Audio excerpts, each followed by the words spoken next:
It's a quiet day in a small American town. It's warm, with a slight breeze. A calm, simple Sunday, just like so many others. Very few people set their alarms, and most are still asleep at 8 a.m. It's the kind of town where everyone knows and trusts everyone else.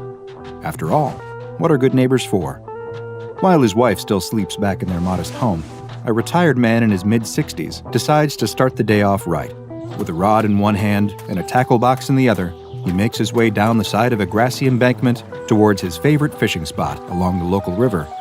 He's even got a pair of neatly cut sandwiches in an old-fashioned metal lunch pail, the picture of small-town bliss. But something he sees stops him in his tracks. Something large, floating in the water. He freezes. He wants to write it off as driftwood or some trash that someone has thrown into the river, but in his heart of hearts, he knows better than that. What's floating in the water is a human corpse. Not long after, the local sheriff's department is on the scene, dredging the body out of the water. It's about as small and underfunded as you can expect for a group of police officers from a place where nothing ever seems to happen. There hadn't been a murder in this quaint little burg in years. When they turn over the body, it isn't hard to make a positive ID. The pallid, water-bloated face of a well-known local man stares up at them with blank, dead eyes. Some in attendance gasp at the sight of it. It had been years since the last murder in town, but when that last murder had occurred, the prime suspect had been this very same man. 10 years prior, he had been a successful local mechanic, but that all changed when his wife turned up dead in a field, her face caved in by some kind of heavy bludgeoning instrument. It was a brutal crime, the most horrific the town had ever seen.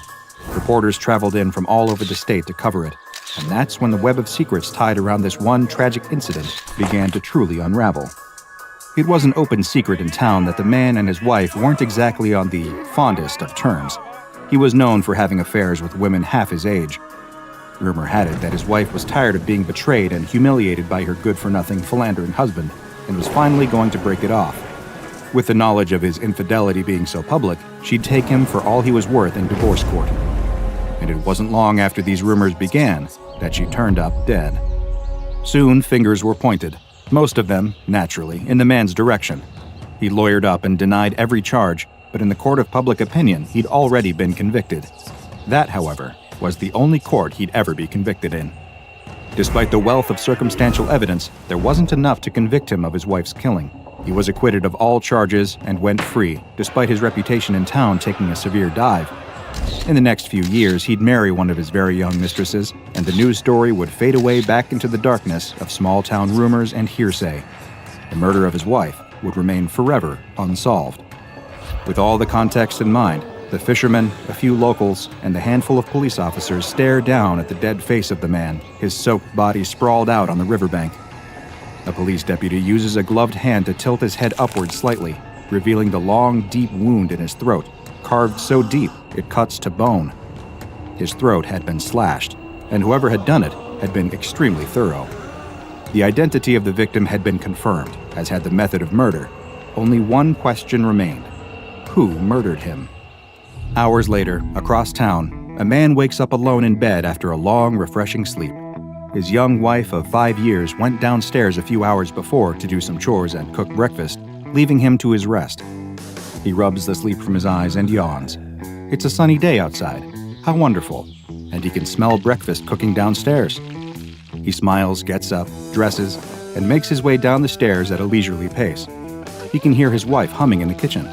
As he passes the threshold, he calls her name, and she freezes up. Her body shakes slightly. Is that fear? He doesn't understand. He steps closer. Suddenly, she turns and screams at him, like he's an intruder wearing a ski mask and holding out a knife. He tells her that it's just him, that everything is fine. He begs her to explain what's going on. Instead, she asks what he's doing in her house and threatens to call the police. He has no idea what's going on. He takes another step forward, and she reacts severely. His young wife grabs the handle of her frying pan and swings it, hitting him as sausages and hot oil fly through the air. He shrieks in a mix of pain, shock, and pure terror before running out of the room. What is happening? Has his wife lost her mind? He needs to get help immediately. He rushes out of his house, but when he reaches the street outside, he finds no safety or comfort, only confused, judgmental stares from his supposed neighbors. They all turn to look at him with the exact same expression as his wife, a look that says, "Who are you?" As he continues to run, calling for help and fighting back the pain of his oil-scalded skin, he just gets more of those same stares from everyone he encounters. They look at him like he's some kind of raving madman, not someone who'd just been the victim of a random and brutal domestic assault. And yet, back at his home, his wife is already calling the local police to tell them about the stranger who'd just broken into her house and tried to attack her. The sheriff's department deputy on the other end of the line can't believe what he's hearing. A man turns up dead in the local river, and before they can even give his wife the news, she's calling to report that a stranger had tried to attack her in her own home. Could it be any more obvious that this stranger was the one behind her husband's murder? Given that everyone knows everyone in a town like this, it stands to reason that her husband's killer and his wife's home invader must have come from out of town, perhaps a drifter or someone her husband had owed money to. Given the kind of person he was, it was no surprise that he'd burned some kind of bridge badly enough that someone out there would want him dead and act on that desire. Case closed. All that was left to do now was catch this violent madman and bring him to justice before he could hurt anyone else. What kind of justice would they give him exactly? Well, they could decide on the particulars later. As the man continues his frantic run across town, searching in vain for somebody, anybody to come to his aid, rumors begin to spread through town. After all, in a place where everyone knows everyone, people have a tendency to talk. It doesn't take long for half of the town to hear about the local man who'd been found dead in the river with his throat slashed open, that the same maniac that killed him had made an attempt on his young wife's life, and she just barely managed to fight him off, that the murderer had come in from out of town, and that now he was running through the streets, babbling like a psychopath. It doesn't take long for a consensus to form. It's clear that, if left to his own devices, this outsider will only hurt more people. Who will it be next? It could be any of them. The townsfolk feel afraid, upset, unsafe, but most of all, they feel paranoid. The shadow of the maniac seems to be lurking around every corner. If they want to keep themselves safe and avenge the death of the poor man in the river, they'll need to take justice into their own hands, or this intruder could completely upend their town's quiet life. It's the only way. They unlock their gun safes and arm themselves with shotguns, handguns, and rifles. Those without guns grab bats, hammers, and knives. Some grab shovels and pitchforks from their tool sheds. This loose maniac may be dangerous, but they have numbers on their side. Together, they'll find him and give him what he deserves. The man is still running through the streets, in pain, wondering where everyone has gone. His life is falling apart around him, and he doesn't even know why. Is this all a nightmare? Is he going insane? Before long, he can hear footsteps. People are approaching in groups, yelling, chanting. He sees a crowd turn a nearby corner and stare. Guns, knives, literal pitchforks and torches. Wide, bulging eyes and boring teeth. Someone points at him and barks, "There he is! Get him!" That's when he realizes that, for some reason, these maniacs have it in for him too. He turns tail and begins to run. He hasn't gone insane. Everyone else has. He can hear the thundering of their many footsteps chasing him. He ducks and screams as gunshots ring out, whizzing past him. Some even throw rocks. All these people. This isn't fear. This is pure, undiluted rage. They want to kill him in the street in broad daylight. He hears some of them screaming, "Murderer! Murderer will get you!" In his terrified mind, he wonders, is this what this is all about? His first wife? He'd been acquitted. It was so many years ago. Why would they all turn on him? Why now? Relief swells and washes over him when he sees a police cruiser making its way towards him from the other end of the street. They'd save him from these bloodthirsty maniacs. The car comes to a stop, and a pair of familiar police officers step out. They seem oddly calm given the situation. The man approaches, trying to plead with him through a throat racked by pain, exhaustion, and terror. The mob is hot on his heels now. He needs help. He desperately needs help. But as he tries to form the words, he gets a hard lesson in the fact that these police officers are the wrong people to come to for that. The one closest to him slides the baton out of his belt and strikes the man across the face. His face feels a sudden explosion of pain as his cheekbone shatters.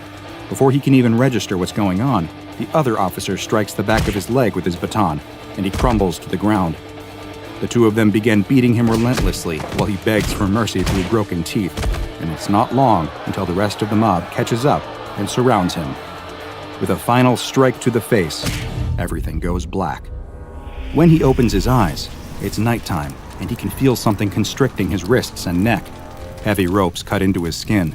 His hands are bound, and there's a noose around his neck, the other end tied to a branch of a tree above him. His feet teeter precariously on a stool below. The rope has no slack.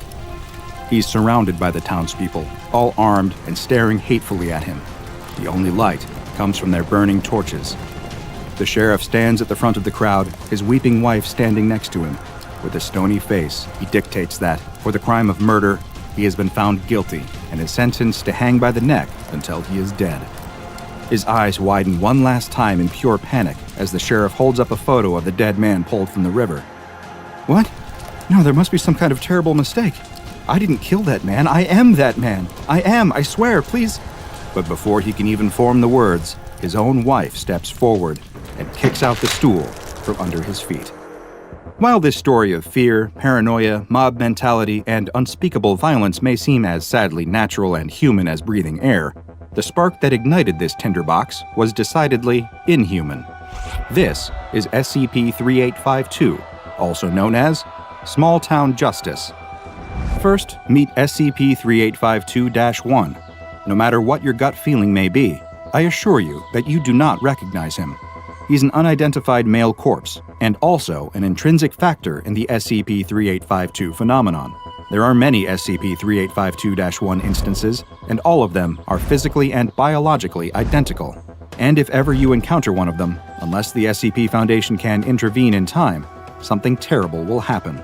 To put it simply, one of these unidentified corpses will manifest within the bounds of a small town or village typical with a population of over 2,000 people on the East Coast or in the Midwest of the United States. Upon someone seeing the SCP-3852-1 corpse, the SCP-3852 phenomenon will begin. Despite having no internal or external injuries in an objective sense, the victims of its anomalous effects will believe that it is a person from their town who has been recently murdered, despite the fact that this victim is very much alive in town. While initially it was believed that the selection of the victim, dubbed SCP-3852-2, was entirely random, as more and more SCP-3852 incidents popped up since the first was recorded in 1978, a pattern began to emerge. It was discovered that the victims were all people who were believed to have committed some serious or repeated crimes in the past, but who were acquitted or otherwise cleared of charges. But when the phenomenon begins, a frightening switch occurs. While the body will take on the identity of the victim for a number of the township's citizens, the actual victim will become a depersonalized stranger, an outsider, someone to be looked upon with active suspicion that soon grows into paranoia and, eventually, uncontrollable rage and bloodlust. But the fury of the mob being directed at one person is one thing. A town being dragged into what seems like an outright civil war is quite another. The mob will arm themselves and go on the hunt for the accused. During the process, if anyone in town attempts to stop them, such as when individuals try to stand up on behalf of the accused, encouraging the mob to exercise caution and approach the situation rationally, as happens in many SCP-3852 events, they too will become perceived differently. It is estimated that between 11 and 27% of the affected community will not be swayed to join the vigilante group, and when they refute the accusations, they will be accused of trying to impede the course of justice. When the violence eventually breaks out, though, as it always does, they will not be spared. When the victim that started it all is finally found, they will be violently executed, at which point the townsfolk will all begin behaving normally and life will resume once more as if nothing ever happened. In the aftermath, people will give inconsistent accounts of what occurred, but none will experience any long-term traumatic effects from taking part in or witnessing the violence. Since the phenomenon was first noted back in 1978, the SCP Foundation has recorded 16 different SCP-3852 incidents, some of which have been appended to the official files for expository purposes. One such event, labeled EV-3852-07F3T, is the very first that the Foundation encountered. During this 3852 event, which occurred in a small town in Indiana, 368 people were brought under the thrall of the anomaly's effects when the SCP-3852-1 body was encountered in the town square just after sunrise and was identified as belonging to a 28-year-old local unemployed man named Glenn. It didn't take long for the citizens to turn on the still-living Glenn, causing the poor young man to try and flee from the hundreds of people baying for his blood. He was eventually overtaken by the townsfolk while trying to cross a river and escape from the town. He was pulled from the river and beaten viciously. He was then dragged back into the town square and hanged for his perceived crime of murdering himself. The SCP Foundation managed to recover the anomalous SCP-3852-1 corpse before questioning the remaining townsfolk and administering amnestics. An even worse event occurred 18 years later in Ohio, recorded as EV-3852-15C1K. This time, 572 people were affected by SCP-3852 when the body of a controversial local man named Hector was discovered in a nearby schoolyard.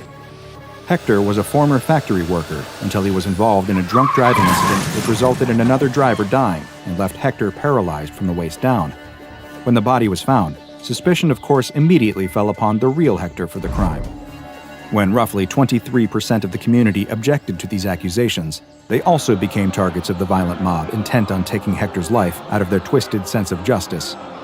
When later interviewing one of the mob's ringleaders, a 52-year-old named Matthew Escott, the Foundation discovered that neither him nor any of the other mob members noticed the strange coincidence that Hector's killer was also a paraplegic man of about the same size and build as Hector. As predicted, nobody involved seemed to carry any guilt or even full awareness of what they'd carried out in pursuit of justice. Hector and those who were attempting to defend him were chased into an abandoned barn on the edge of town for a final standoff. The mob dragged out Hector and his defenders and brutally murdered them all. MTF Epsilon 6, also known as the Village Idiots, a group specializing in small-town anomalies, was called in to retrieve the SCP-3852-1 body and clean up the mess in the aftermath. Incidentally, a video of the carnage was somehow leaked onto the video-sharing website YouTube some years later, causing a containment fiasco for the Foundation. The investigation into the cameraman who filmed and presumably uploaded the video is ongoing, and any information you may have into their identity should be reported to the nearest Foundation agent so that they can be properly debriefed. SCP-3852 is an incredibly insidious anomaly because even in the most desirable scenario possible, at least one person is doomed to die. In order for the town to be pacified and released from the anomalous effects of SCP-3852, the victim designated SCP-3852-2 must be neutralized. There simply appears to be no other way. When the Village Idiots are dispatched to a town in the thrall of SCP-3852, they are under strict instructions to execute the SCP-3852-2 individual as quickly as possible and distribute amnestics in order to avoid any additional or unnecessary bloodshed before collecting the SCP-3852-1 body and bringing it back for containment with the others at a secure Foundation site. Naturally, the SCP Foundation remains on the lookout for strange, hostile activity arising in small towns, for fear that it could be another SCP-3852 incident unfolding. There is no way of predicting where the anomaly will strike next, given that anywhere with a population over 2,000 on the East Coast or in the Midwest is vulnerable to its influence. As such, it has been given the Keter class to reflect the challenges it poses to reliable containment. The fact that SCP-3852 seems to attack people with some prior history of accused crime does nothing to narrow down this roster either. After all, every small town, no matter how idyllic, holds dark secrets. SCP-3852 just provides a way to bring those secrets into the light.